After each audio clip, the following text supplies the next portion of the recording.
Okay, we're going to get started by going ahead and getting logged in or registered with canva.com. Obviously, if you already have an account, logged in. If you don't, let's go ahead and get registered and get here to the home screen. We're going to go over here to custom dimension, and we're going to type in the dimensions for a 1080 workspace. Now, if your monitor is a 4K monitor or something else, please type in the corresponding size. But we're going to be working in 1080 today, mainly because that's what my monitor is. So yeah. And we're going to go ahead and click create design, and we're going to start off with a nice blank canvas. Now the first thing we're going to do is we're going to go over here to elements, and we're going to go down to shapes, and we're going to grab the circle. We want to flatten out this circle, and the very first thing that we need to create is what's going to be our ground. So we're going to go over here to color, we're going to press on the plus symbol, and we're looking for something that feels like a nice earth color. I think that looks pretty good right there, and you can see the color code if you want to copy it exactly, 6B1111. Now we're going to stretch this all the way out across the entire screen, and we're going to give it a little bit more width, and then we're going to bring it down. And we're just looking to kind of make a slightly flat but elongated kind of earthy feel. And we're just going to play with this until it feels right. I think that looks pretty good. That gives us a nice kind of a little bit of a curvature, a little bit of a horizon effect on the land. Next thing we're going to need is this gradient piece. And we're going to take it and we're going to rotate it till we get a 90 degree. And then we're going to drop it and we're going to stretch it out till it meets the bottom of the screen. And then we're going to copy and we're going to put one right next to it. And then we're going to send both of these all the way back. Then what we're going to do with all of this is we're going to hit the lock button. And now this is locked down, so we can play and do whatever we want on here, and we don't really have to worry about messing any of this up. And you can just kind of see what we're going for. Here's the darker sky. Here's kind of, where the light's starting to fade. And then here's our earth. So the next thing we're going to need is a triangle. Here's our triangle, and we're looking for something that's like a kind of almost like a dusty beige. So we're going to go into the yellows, and we're just going to kind of play around until we get something that fits that dusty beige. Let's go a little orange and bring in some earthy tones. And there we go.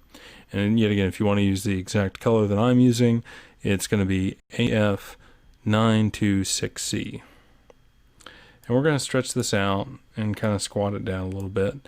And we're looking for something that has the feel of like a mountain, and, this is subjective. This is meant to be your artwork, your illustration.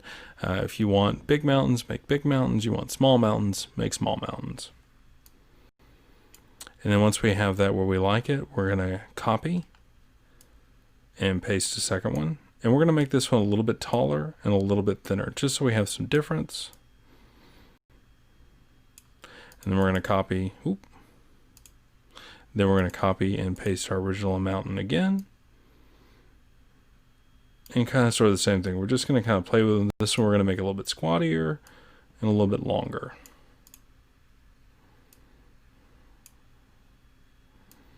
So we have three somewhat unique kind of mountainy feels right here.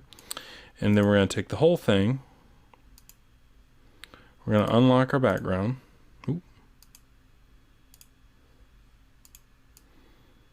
And we're going to send these guys back. And there we go. Now we need to create more of a kind of a misty vibe. So what we're going to do is we're going to go to transparency, and we're going to start off taking this down by 5 points. And what we're trying to do is we want to get a little bit of that gradient from the background to come through. And 5 wasn't quite enough, so let's go to 10. And you can start to see a little bit more.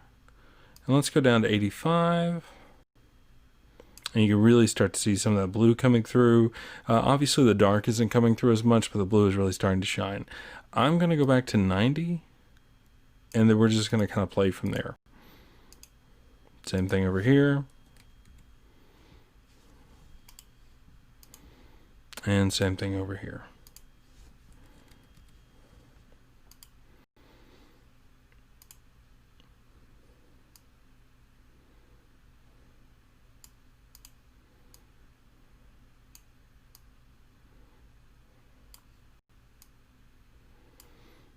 All right, that looks pretty good.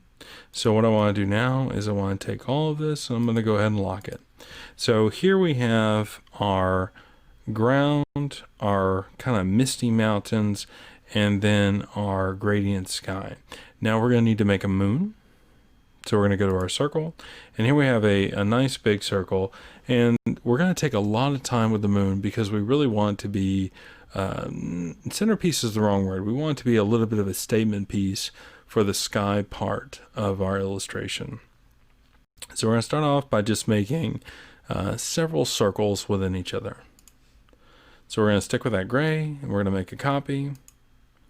Then we're looking for a slightly lighter gray, like this. And what we want to do is we kind of want to catch the corner a little bit and then shrink this up. And we're looking for something that's going to kind of wrap around and almost look like a little bit of a shadow. And you can just manipulate that by pulling this in and out. Now don't pull this too far, otherwise you're going to get a really distorted looking shape. So be conscious whenever you're messing with these proportions. You want to have that little sliver of a shadow, but you want it to feel natural.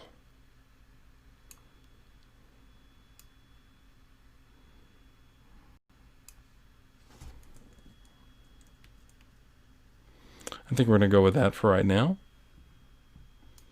And then we're going to do the same thing again.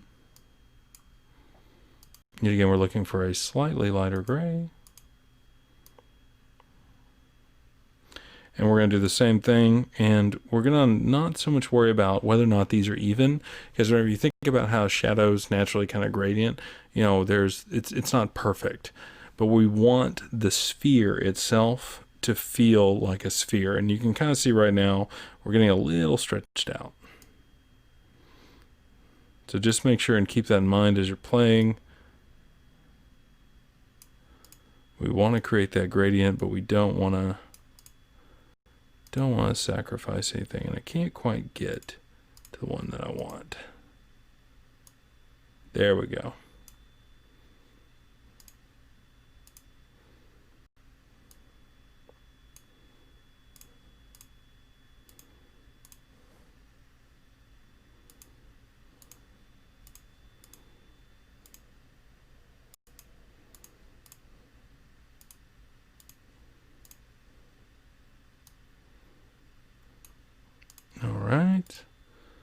And position back, and this still looks a little elongated, so we're just going to play with it a little bit more.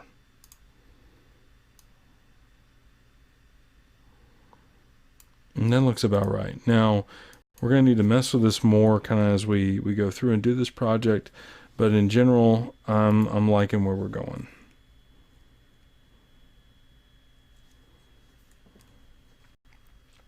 So the very back, or the darker gray layer, we're going to drop it down to 90% transparency. And that's going to create just a little bit of a kind of a shadow effect and let some of that background in. So the next thing we're going to need is we're going to get another one of our dark gray circles. Is the moon is not a perfect surface. It has a bunch of craters or pits or holes in it. So we're going to make those. And we're looking for something a little bit darker. And we don't want it to be, you know, really standing out. So we're going to drop it down to, let's go to 60%. And the real key here is you want everything to feel random. So some of these are going to be really small. Some of these are going to be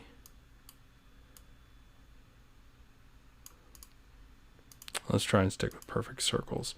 Some of these are going to be somewhere in the middle. And everything in between. So what we're going to do now for the next few seconds is I'm just going to take some time and I'm going to randomly place small dots, medium dots, and large dots to create a moonscape feel. And we're not looking for something that's photo accurate. We're looking for something that's kind of somewhere in between, you know, what you'd see in an illustration and something, you know, kind of cartoony.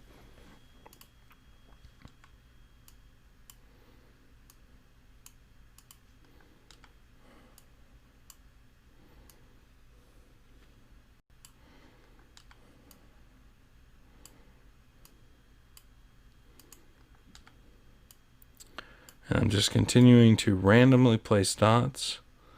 I'm not really looking for anything other than random.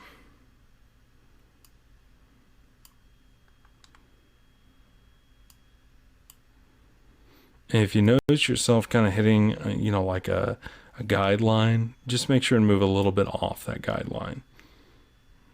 And that'll help you maintain some of the randomness.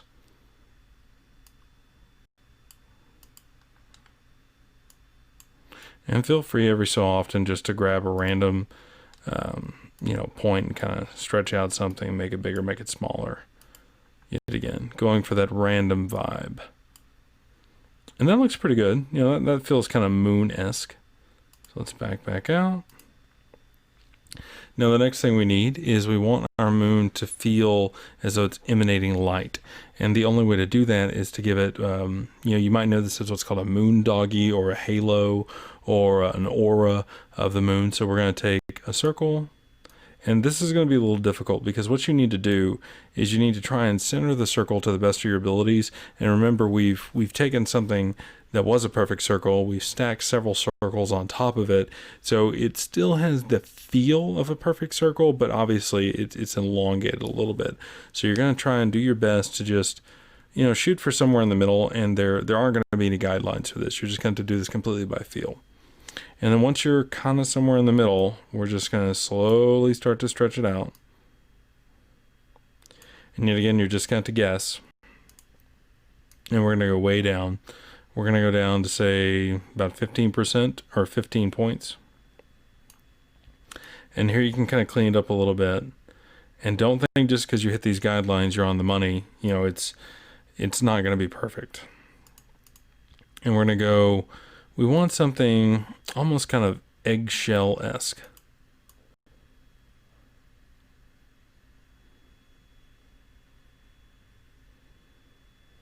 Kind of like that. And yet again, if you want to copy my same color, that is FDFBE0. And we're going to send this back.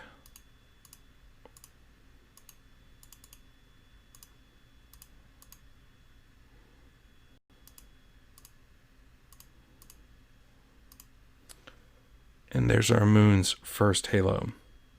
Now we're going to tighten this up a little bit because I want the first halo to be a little bit closer. And yet again, you're already starting to see what I was talking about. It's not really a perfect fit. You're just trying to do the best that you can. And then we're going to make a copy, and we need a wider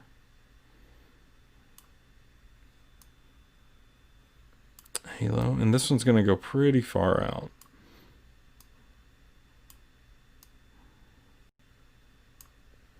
And we're going to drop this one down even more. We're going to try, let's try for 5. Let's see how that looks. That looks pretty good.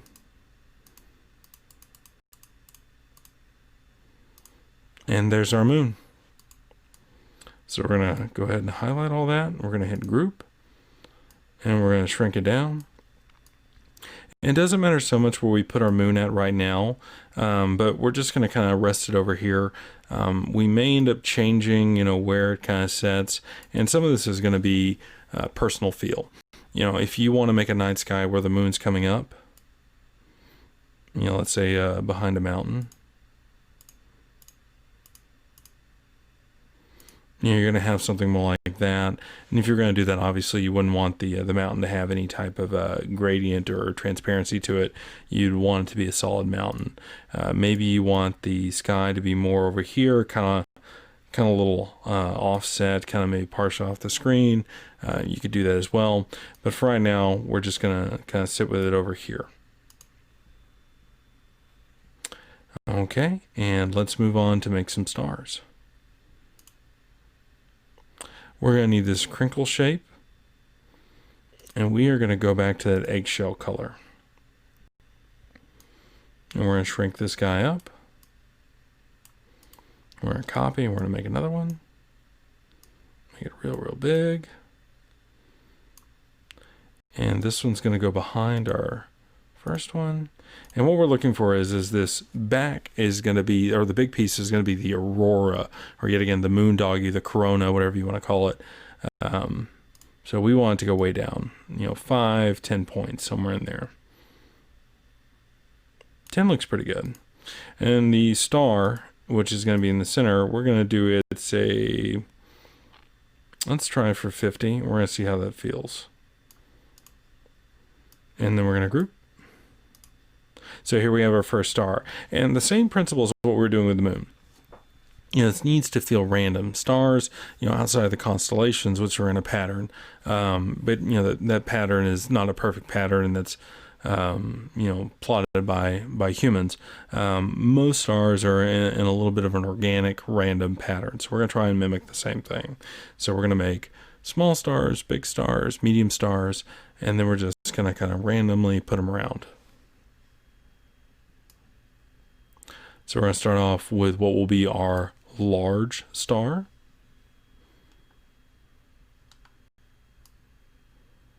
Then we're going to make our medium star.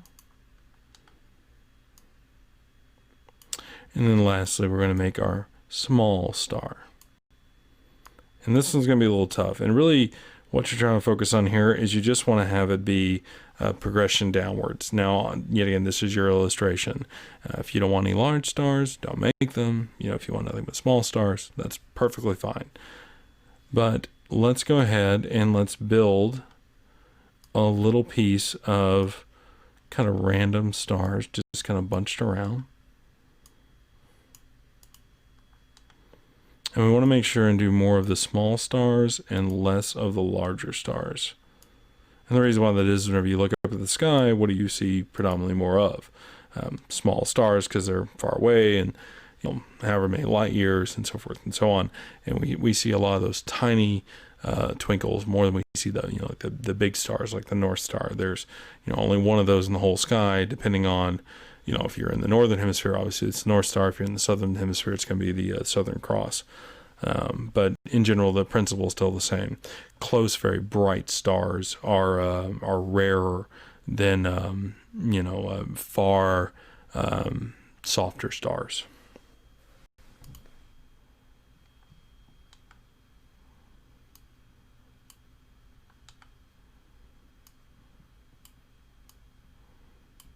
So here's kind of our little random constellation.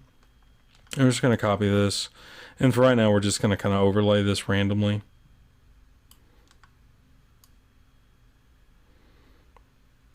And we're just looking to make kind of a twinkling night sky.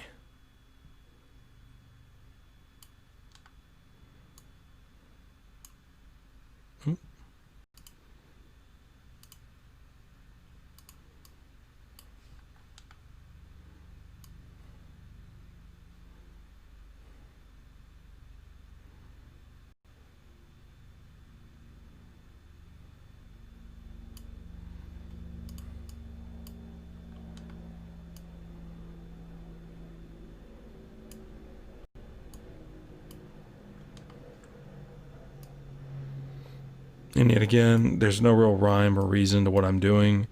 I'm just trying to be as random as I possibly can. And if I make a mistake, I'm going to hit the back button and try again. There is no quote-unquote wrong way to do this. It's more just, did you make it look natural or did you make it look unnatural?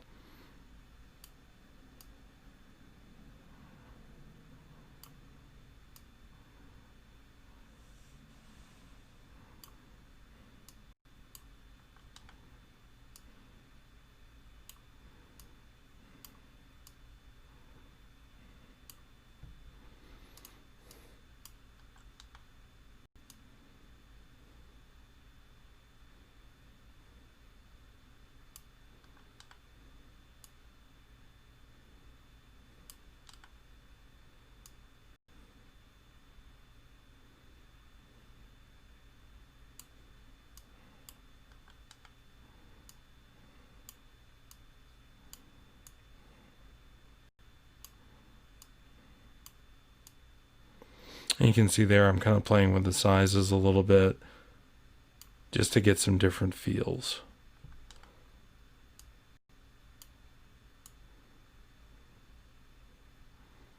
And this is kind of going to go back to personal preference. Do you want to have tiny stars? Do you want to have big stars? This is your illustration, so you can make it, whatever makes the most sense for you. And I'm just going to continue taking another second or two and just kind of work on making the sky as unique as possible. Within reason. Obviously you could spend hours doing this. I mean, it's an illustration. At some point though, there will be a diminishing return.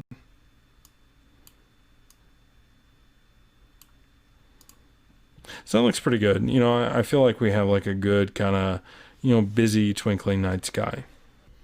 Okay, so now we're going to make the trees for our landscape and the clouds for our sky. And to do the trees, we're going to start off with a triangle. And we're looking for, like a hunter green or emerald green or, conifer green, whatever green, name you want to give it. I'm going to go with this 296011, and you can go with a lighter or darker green, or if you want something that looks more fall-esque, and maybe you don't want necessarily conifers, you want something that's more like a turn of the season maple, feel free to do whatever you'd like. And we're going to make that small and kind of stretch it up. And we want to make that a little bit smaller because we don't want to disrupt our stars. And we're just going to kind of stack that up.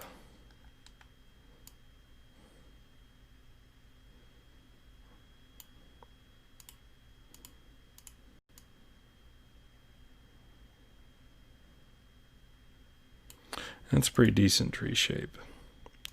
So the next thing we need is our trunk.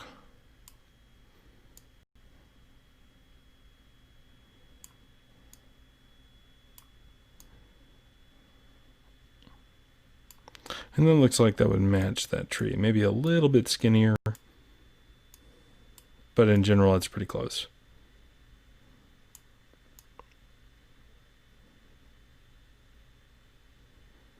And now we're going to find a good trunk color. And we're looking for something in the browns, obviously.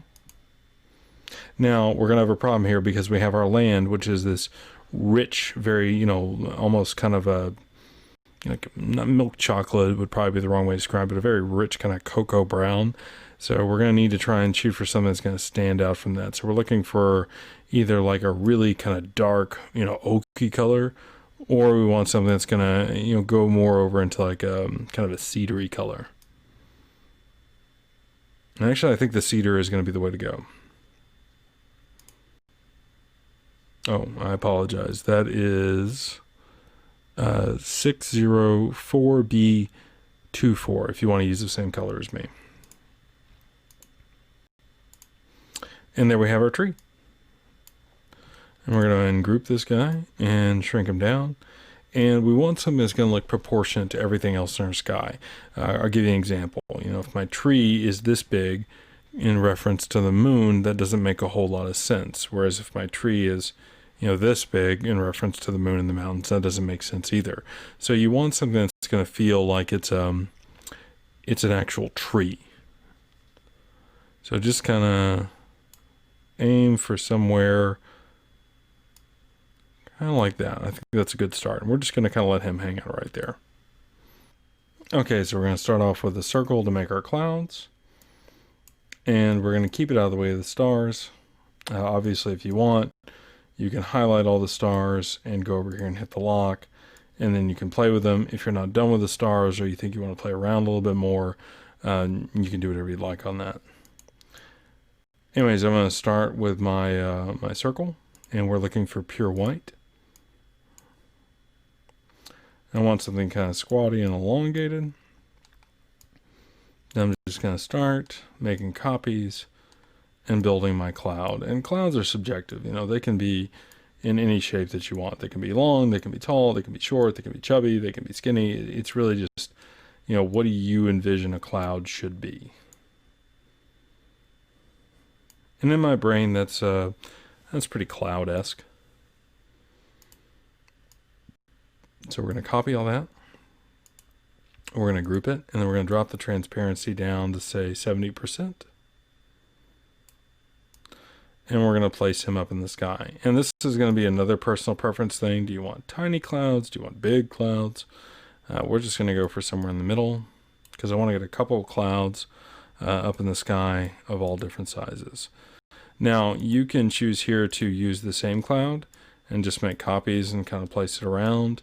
That'll look fine. It's not going to look as good as making independent clouds.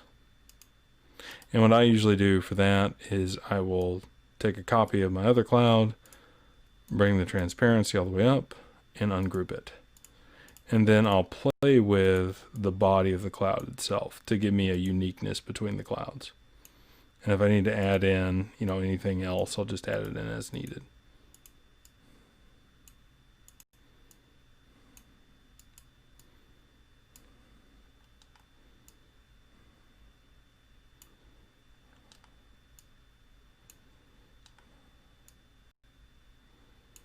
And you can see how different that cloud looks just with a little bit of tinkering.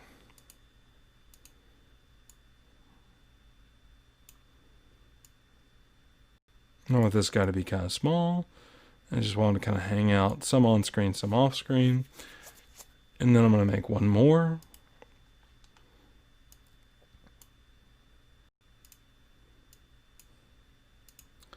And I want this cloud to be a longer cloud.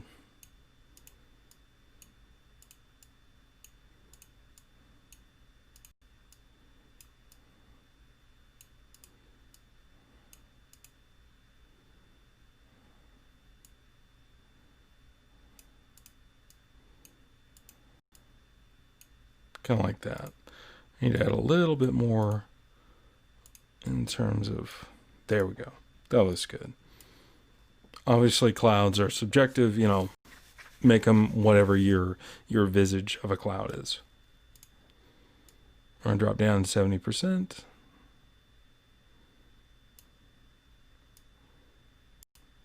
And I want this cloud to be just barely starting to come over the moon, kind of just around the bottom. And there we go. There's our cloudy sky. Now let's go ahead and work on our forest. We're going to take a rock, and I'm just going to go and call this a rock. It's a wobbly circle, rock-esque. And what we want to do is we just want to randomly dot some rocks around, and we want them to be all different sizes. But yet again, this is where, proportion is going to come into play. If you were standing next to a tree and say the tree was 25 feet, and you have a rock that's a quarter the size of the tree, that's a boulder, and that's no longer a rock. That's a very big thing. So we want to try and make our rocks, roughly match, proportionally to the tree. And we're just going to throw these around randomly, no real rhyme or reason, because we're just trying to make this look kind of foresty.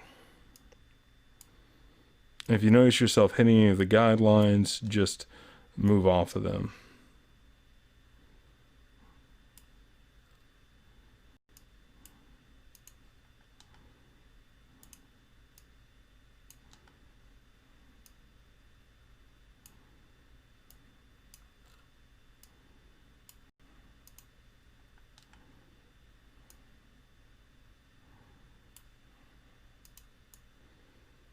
And that's pretty good as far as rocks go. Let's back out. Now we're going to take our tree, and the very first thing we want to cover up is you see how there's a little bit of overlapping here where it gets a little bit darker. We want to go ahead and cover up that part of the mountain. And if we cover up our rocks, it's perfectly fine. And you can make your trees different sizes in this part. They don't all need to be perfectly the same size. But now we're just going to start randomly placing trees. And don't put them all, in like perfect, in a row. We're going for random. And feel free to make them different sizes.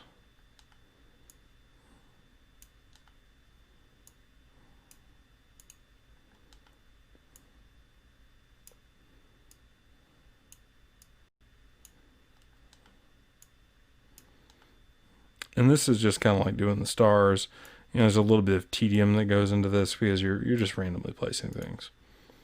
And then we're going to back out, and we're going to get a better feel for everything that's going on. And you can see we're going to have quite a bit of tree placing to do. So we're just going to take our time and just kind of move it around and make sure it all looks good.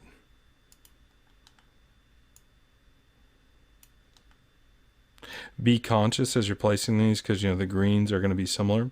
So if you have two trees next to each other that may overlap and just form like this green block, and that's not going to look very good. Now, if you wanted to go a little bit further and say, change up these greens, maybe do like one a little bit softer, you most certainly could do that.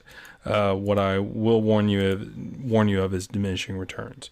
You could make 5 different trees, make them all different colors, different shapes, different sizes, and place them around. And will you have something that looks very unique and very special? Yes, of course. But there is going to be some loss in terms of what the viewer is going to be able to enjoy and experience. And if you're making this just for yourself, do what makes you feel good, what makes you happy. But if you're making this as a wallpaper that you're going to put out into the world for maybe somebody to download or whatever else, realize at some point, this is flat design. There is meant to be a level of abstractness to it. So it doesn't need to be photorealist or super hyper detailed. So use your best judgment in terms of your time. If you spend a lot of time making very intricate things that don't transition well, whenever it's actually on somebody's screen and they can't really tell the difference and they can appreciate it, did you spend that time wisely? And the answer would be no. Obviously, by contrast, if you move too quickly and you make things too simple, it's not going to look as good. But, just use that, work versus time spent versus ability to appreciate kind of, spectrum there to whatever best fits you. Just keep in mind there is a diminishing return for the level of detail you put in some of these illustrations. And we're just going to kind of go around and keep going and drop trees. And yet again, if you hit a guideline, just jump off the guideline and drop it somewhere else.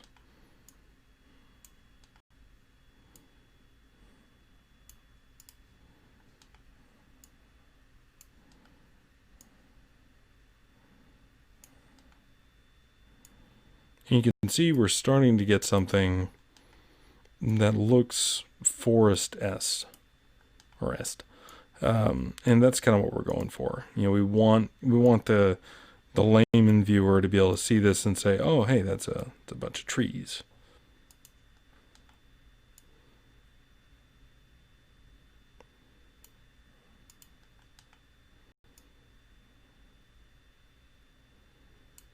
And if you get something where you have an overlapping like this, just go up, push it backwards. Oop, too far. And just make sure and line up to the best of your abilities.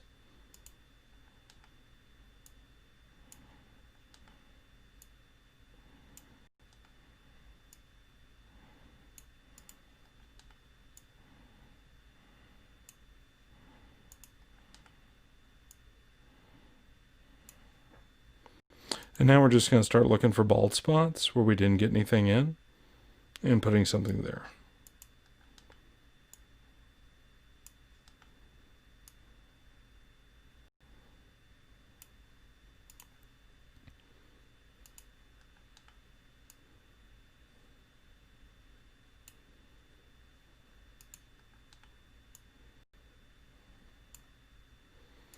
And there we go. That's a relatively, relatively well put together little forest area. Now, obviously, as I've said before, you can keep going. You can make this as detailed or in lacking of detail as you want. And, kind of like what you see me doing here with this last little tree, I can't really find it a good home. So, that kind of gets back to that diminishing returns thing. Once something looks, relatively good, leave it alone. Just let it look relatively good. And there we go. So here we have our entire nightscape. We have our little forest with some little rocks kind of speckled around. And if you want some more rocks, obviously, just kind of grab them. You may need to zoom in to move those around and just kind of plop them wherever, feels best to you.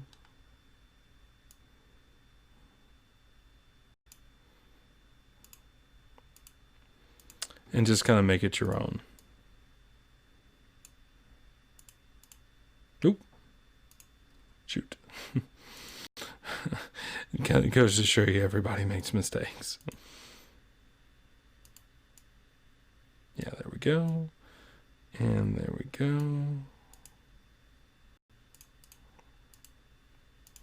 And that looks pretty good. That looks natural. The rocks are kind of speckled around. Nothing's, really in proportion, out of proportion. It looks like if I, saw a random forested area, nothing's going to be perfectly laid out. It's just all going to be, random, lack of a better way to put it. So outside of doing a little bit more playing, we're done with this. And this kind of goes back to making sure you're happy with the final product and it fits everything that you're looking for. I think this fits what I'm looking for. I like the look of the mountains. I like the look of the clouds and the starry sky. And if you want to, you could go ahead and download this JPEG, PNG, and go ahead and turn it into a background. And yet again, feel free to spend as much time working on this as you want. Just keep in mind there will be a diminishing return.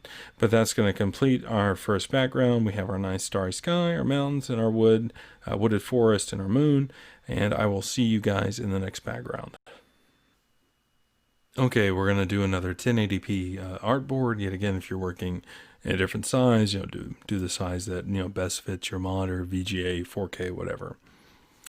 And this is going to be a different design than the previous one.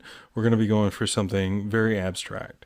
We're going to be making a watermelon, kind of like a watermelon slice, and then we're going to do a different kind of different shapes to create a very cool, almost like a 1980s style gradient in the background. So to do this, we're going to need a circle, and we're going to need to start off with a green color.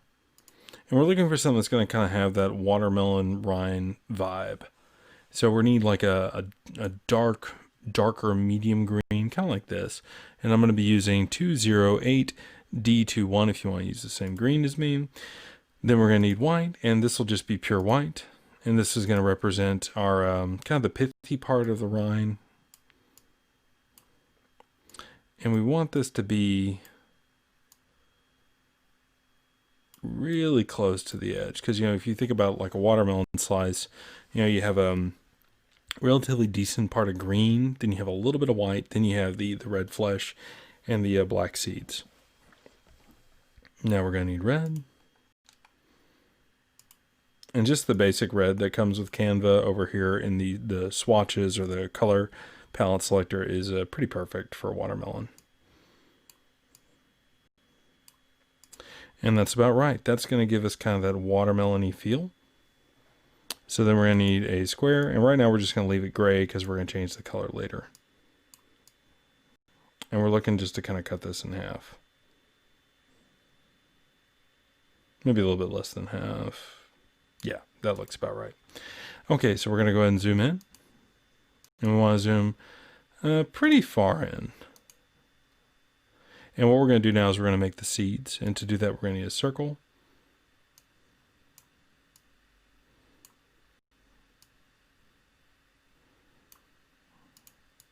And you're not going to be able to make a perfect watermelon seed shape, because if you think about a watermelon seed, it's kind of like a sunflower seed. There's a little bit of a teardrop-esque feel to it.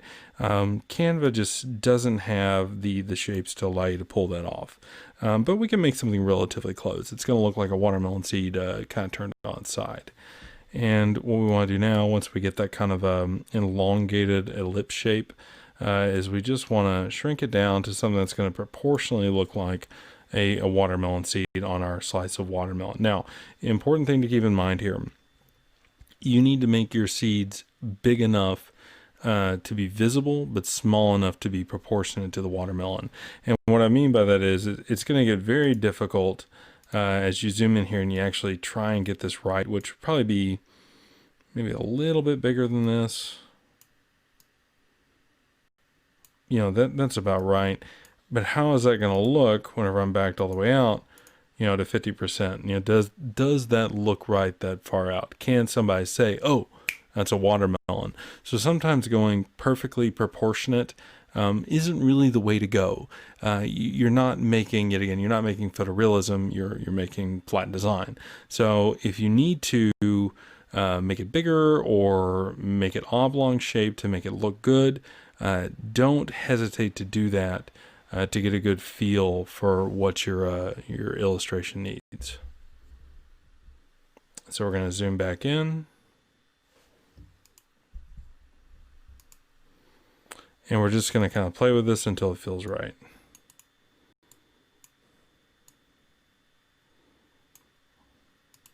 And that looks pretty good.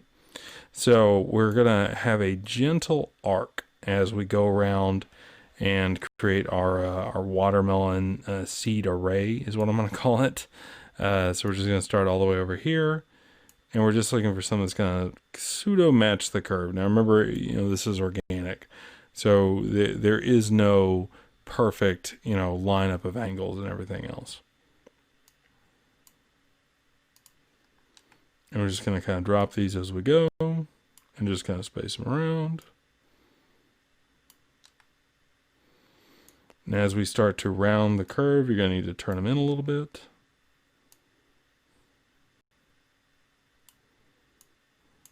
And remember, don't stack them up too much.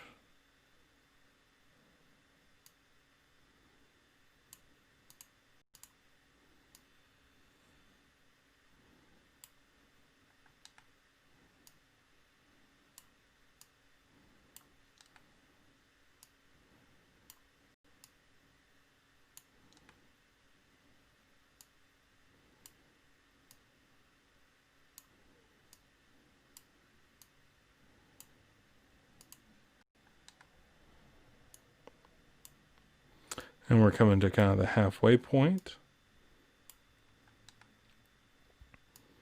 And we're going to zoom out here in a second, and we're going to see if we look, like for a better way to put it, kind of like a watermelon.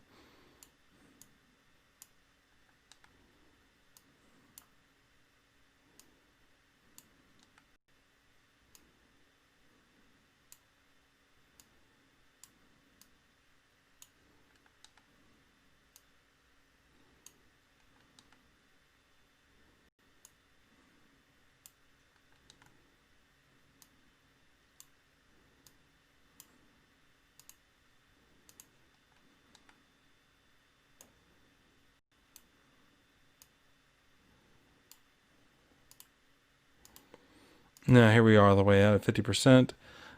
Does this feel like a watermelon? And to me, it's a little busy. So I'm just going to pick some seeds at random. I'm going to delete them.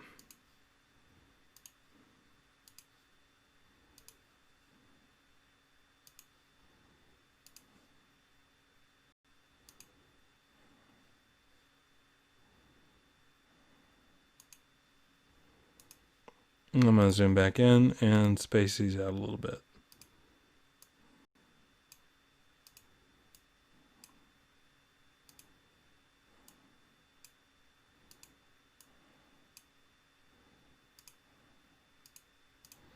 And that feels more watermelon-esque to me.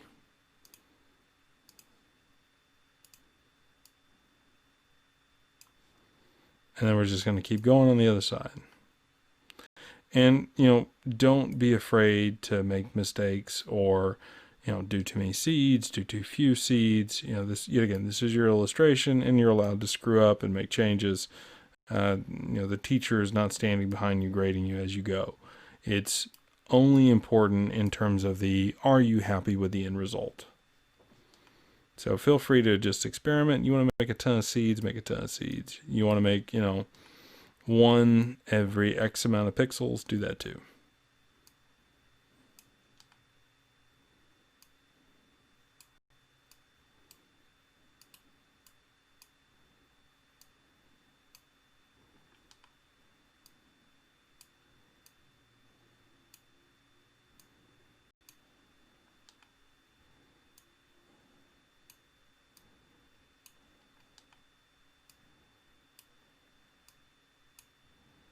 All right, let's take a look at that. And that looks pretty watermelon-esque. There's maybe a little bit of playing around that we're going to do.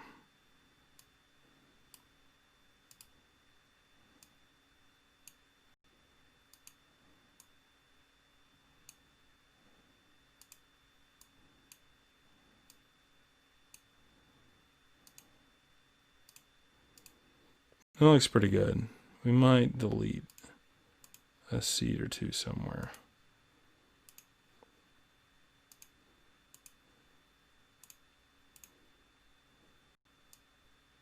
Okay, I'm happy with that. So here we have our watermelon, and yet again, you can continue to play with this and make it look more like whatever a watermelon looks like in your opinion if you want, but I'm content with that. Next thing we're going to do is we're going to pull the same gradient from our pre-made gradients, and we want to take him and flip him all the way around. And we're going to stretch him out and kind of push him all the way over. And then we want to take a square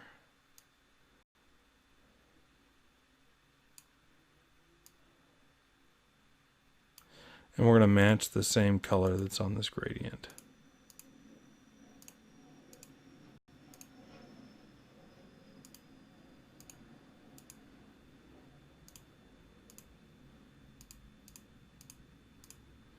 So now we've created this kind of a little bit of gradient over here, and then it's the one solid color across.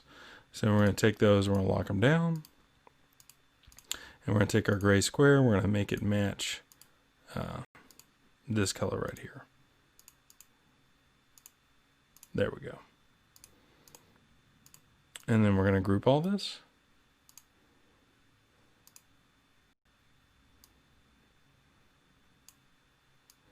And now if we line this up right, our watermelon should disappear into the other color. And if you need to, unlock this, move it down,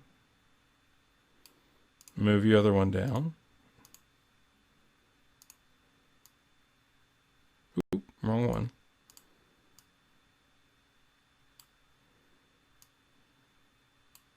And then relock it back.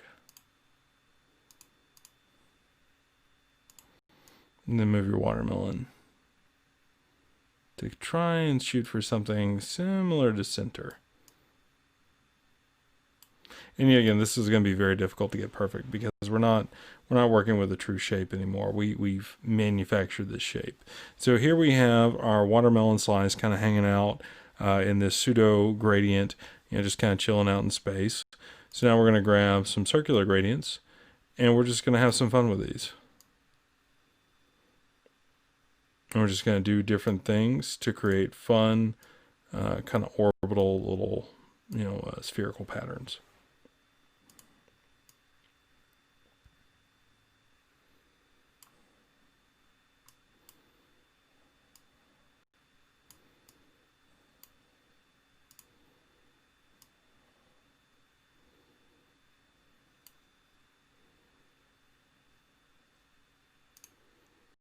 I'm just going to kind of sit here and play a little bit. I'm going to mess with the transparencies and just see if I can make something really kind of funky.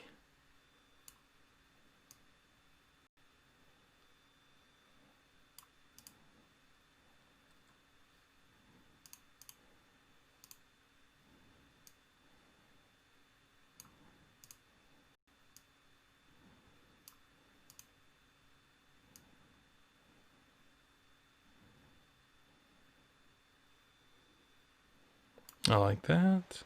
And let's drop another circle. And this one we're going to make really big. And we're going to send him behind the watermelon. Too far. Maybe not quite so big, so we got a little bit of that background in there. And I want to increase the gradient on this one, or decrease the transparency, excuse me. Let's go for 75. And we're going to do the same thing over here. We're going to drop this down to say about 75.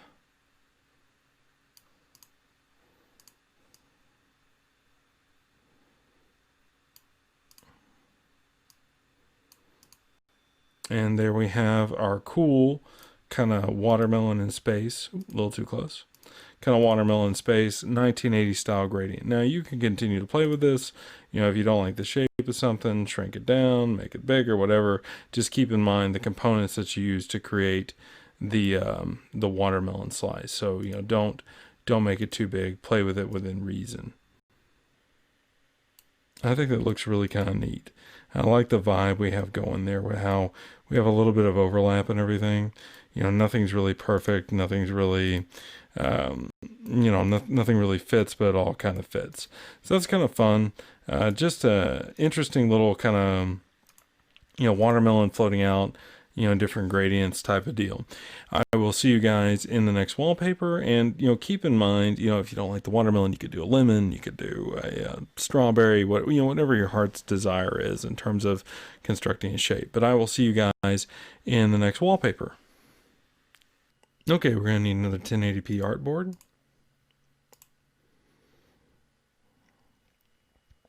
And once that gets loaded up, we're going to go to Elements. And we want to get a square, and we're trying to cover our entire canvas. And we're looking for a very dark color. Even darker than this purple.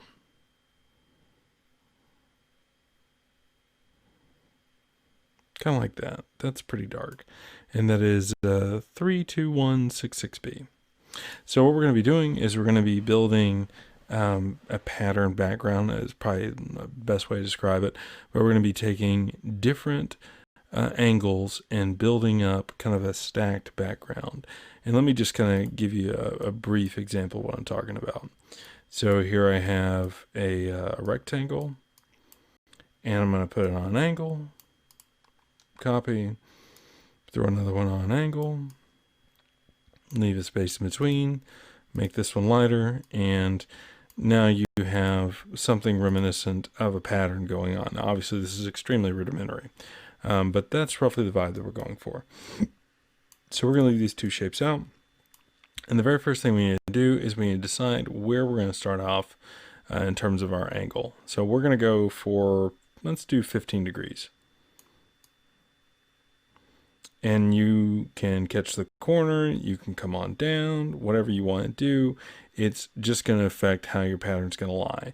For me, we're going to try and catch the corner, just like that. And we're not looking for perfect, but we're looking for relatively close to perfect. So we're going to zoom in.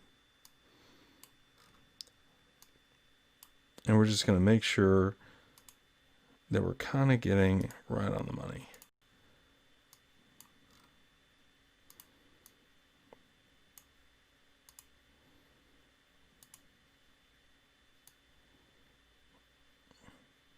And you're just going to have to work with the limitations of Canva on this.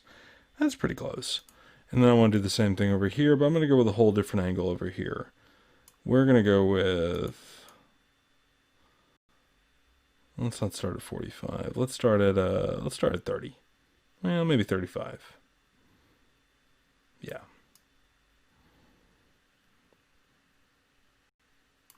Okay. And we're going to stretch this all the way across.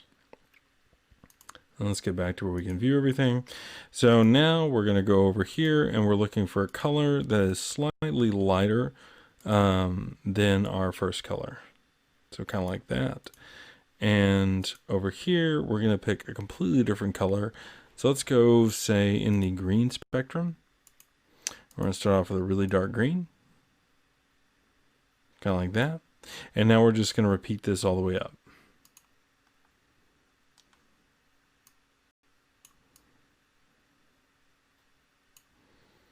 And we're going to try and come up to, say, 30. And then yet again, we're looking for a slightly lighter color. Still want to be relatively rich, but lighter.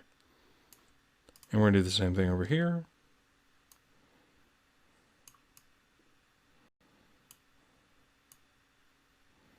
We're going to go to 45. We're going to try and catch that corner. And then we're looking for a lighter green. And we just keep repeating this.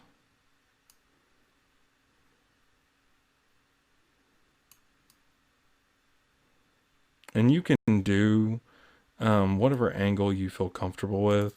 If you want more, you want less, you want bigger gaps, you want smaller gaps. It's really just all personal preference.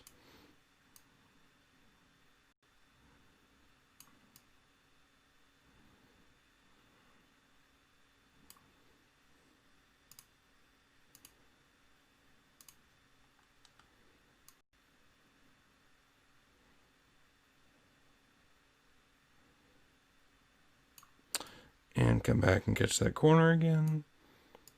And we're looking for a slightly lighter color. I think I didn't quite get the angle right there.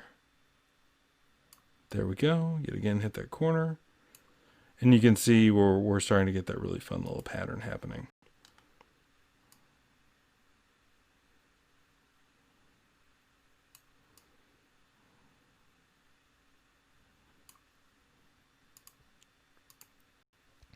And there we go.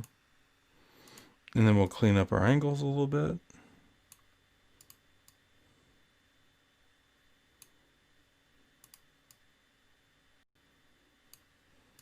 And there's our rough pattern background. Now you can do this with whatever colors you want, and obviously you can do a lot more layers. And if you want to, you could come through here, make a copy, come down a little bit, position it all the way back, and then come forward, and then, make this kind of a wispy, almost like a shadow type of deal.